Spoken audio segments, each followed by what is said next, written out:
کچھ چیزیں ہمارے دین میں لازم کی گئی ہیں، جیسے نماز ہے، جیسے روزہ ہے، جیسے حج ہے۔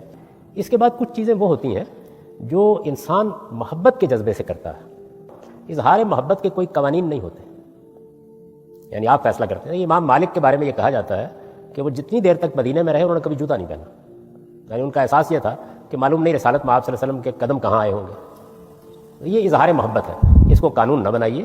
تو داڑھی رکھنا نہ رکھنا یہ محبت کے دائرے کی چیز ہے، یہ نہ فرض ہے، نہ واجب ہے، نہ سنت ہے، یہ سرے سے دین کا کوئی حکم ہی نہیں ہے۔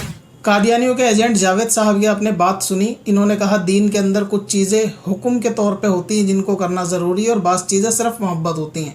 حکم والی چیزیں جیسے روزہ، نماز، حج جو آدمی کو کرنا ہے ان کا حکم دیا گیا ہے۔ اب سوال یہ ہے کہ جو چیزوں پہ حکم دیا گیا ہے کیا ان کے اندر محبت شامل نہیں ہے؟ آپ روزہ، نماز، حج، زکوٰۃ یہ سب جو فالو کرتے ہیں کیا اس کے اندر اللہ رسول کی محبت نہیں ہوتی؟ تو سمجھنے والی بات یہ ہے کہ اسلام کے ہر جز، ہر کام کے اندر محبت تو بائی ڈیفالٹ شامل ہے، بعض کے اندر حکم بھی شامل ہوتا ہے، اور بعض ایسی چیزیں کہ جس کے اندر خالص محبت ہوتی ہے اس میں حکم نہیں ہوتا جب تک وہ شریعت سے نہ ٹکرائے۔ امام مالک کی جو جاہلانہ مثال دی گئی وہ اس سینیریو میں فٹ بھی نہیں ہوتی۔ امام مالک کا مدینے کے اندر جوتے نہ پہننا یہ ان کی خالص خود کی محبت تھی، اس کے اندر حکم شامل نہیں تھا۔ یعنی نبی پاک نے نہیں فرمایا تھا کہ آپ چپلیں مت پہنو یا جوتے مت پہنو، یہ اپنی خود کی محبت میں نہیں پہنتے تھے۔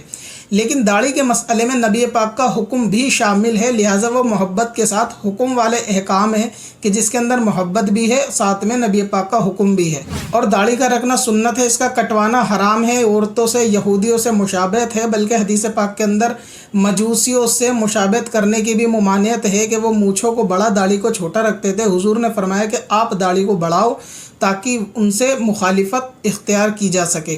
تو اس پہ دلائل دینے کی ضرورت ہی نہیں ہے، مسلمان کا بچہ جانتا ہے کہ داڑھی رکھنا سنت ہے، سوائے یہودیوں کے ان ایجنٹ کے کہ جو کہتے ہیں نہ یہ فرض ہے نہ یہ سنت ہے۔ اب آپ امام مالک کی مثال سے ایک لاجیکلی بات سنیے کہ آپ کسی شخص کی پیروی میں، محبت میں وہ کام کر لیں کہ جو اس نے نہیں کہا لیکن آپ خود محبت میں فالو کرتے ہو وہ کام کر لیں، اور وہ کام نہ کریں کہ جس کا اس شخص نے حکم دیا ہو، تو یہ محبت ہے یا منافقت ہے؟ یعنی آپ جسے فالو کر رہے ہیں صرف اس کی محبت میں بنا حکم کے وہ کام کر رہے ہیں، تو لہٰذا جس کام میں حکم بھی آ جائے گا تو کیا محبت کے اندر آدمی اس حکم والے کام کو نہیں کرے گا؟